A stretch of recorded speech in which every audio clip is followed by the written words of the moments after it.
சாத்தனூர் மற்றும் வீடூர் அணைகள் திறப்பால் புதுச்சேரியில் உள்ள தென்பெண்ணை ஆறு மற்றும் சங்கராபரணி ஆறுகளில் வெள்ளம் கரை புரண்டு வருகிறது.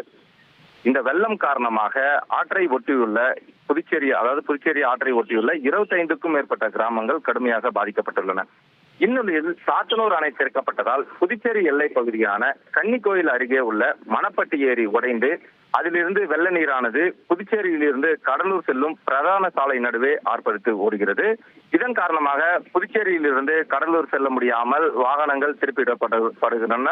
மேலும் புதுச்சேரி எல்லை பகுதியான முள்ளோடை பகுதி முழுமையாக மூடப்பட்டு தடுப்புகள் அமைத்து வாகனங்கள் திருப்பி விடப்படுகிறது.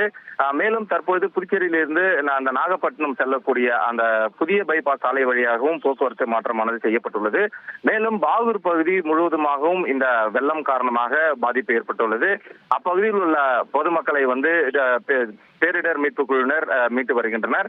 தற்போது இந்த ஏரியின் உடைப்பின் காரணமாக புதுச்சேரியிலிருந்து கடலூர் செல்லும் சாலை முற்றிலுமாக மூடப்பட்டுள்ளது குறிப்பிடத்தக்கது.